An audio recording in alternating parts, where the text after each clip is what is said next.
With the natural human desire to limit casualties to the other side exclusively, there has always been an interest in having the biggest stick.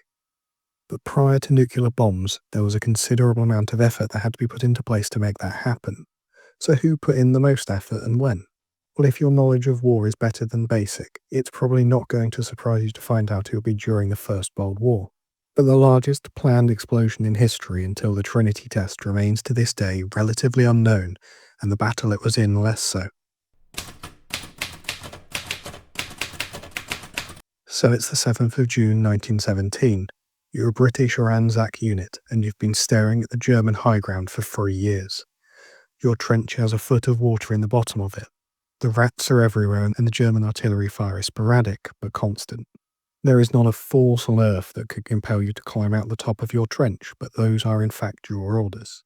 You know they have machine guns trained on your position. You know that it's certain death. But before you go, you hear a roar. It's coming from underground, but it does keep getting louder. The trench beneath your feet starts to shake. And there, what you thought was the Messines ridge has just been launched 100 feet into the air. You look to your left and right, but as far as you see is just massive explosions. What you have just been witness to is the culmination of months of hard work and a year of planning. A war that you didn't even realise was being waged, although it's been there just under your feet. 22 mines would be dug in secret under German lines in what was probably the best planned and most successful attack of the First World War. So, how did it happen?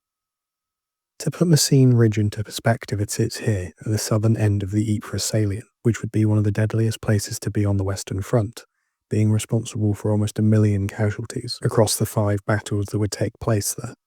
And this ridge was an area of high ground that overlooked the whole battlefield. It was very important.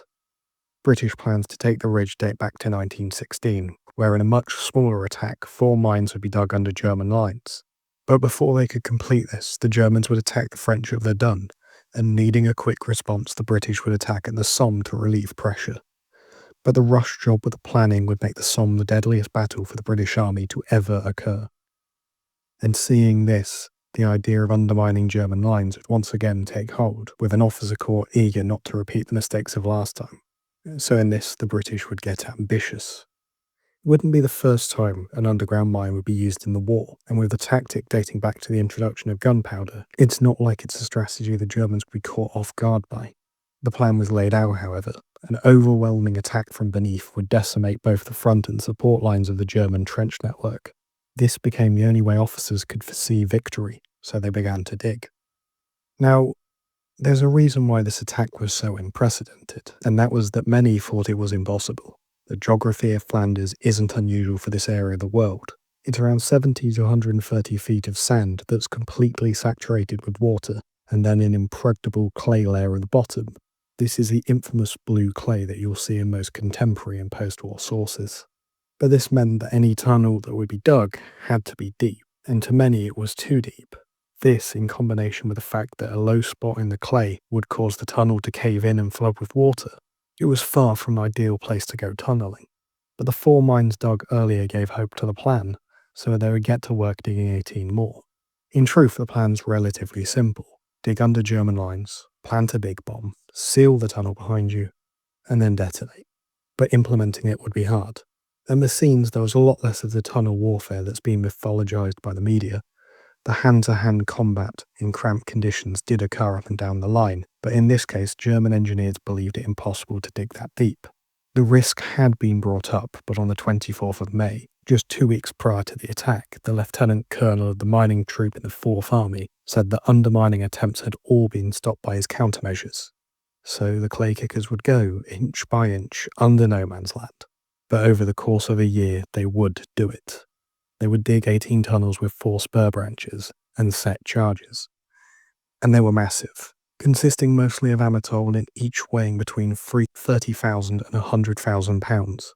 So as 0 hour crept closer, the mines were sealed up. There was a fear the explosions would travel back down the tunnels and not up, through the Germans, until the order came.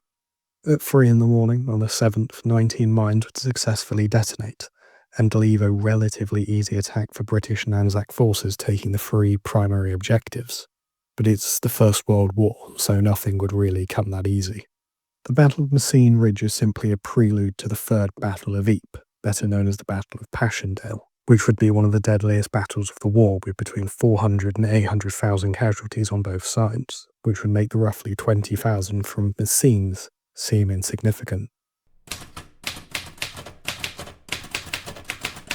There is some debate over how effective the mines really were.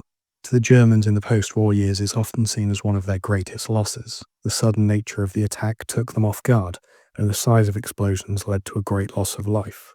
The often cited number is 10,000 Germans died almost instantly. The problem with that being it's almost certainly untrue. The claim coming from a 1998 book called The Pillars of Fire, they use some speculative language. The number appears to come from the author's misunderstanding of the German documentation, which states that losses from the 7th of June to the 10th of July were 10,000 men, not that 10,000 men were killed instantly. To those wondering, the real number is probably closer to 500, as most of the German units were relatively safe in support trenches. But the psychological impact of the attack cannot be understated. Imagine waking up, realizing the enemy is attacking, so you step out and go to the frontline trench just to find a crater. There are also allegations that the trenches were abandoned, but this also appears to be untrue. As stated earlier, the Germans lost 10,000 men over the course of the battle, with 7,500 being captured. This would be the end of the story for their actions in war, but not the end of the story for the mines themselves. As you may have noticed, a number of the mines failed to detonate, and in the 1950s one would be struck by lightning, but luckily for the Belgians and the surrounding area, the only casualty was a cow. But that is the story of the largest intentional explosion prior to nukes, which do seem in hindsight significantly easier to use and take a lot less time.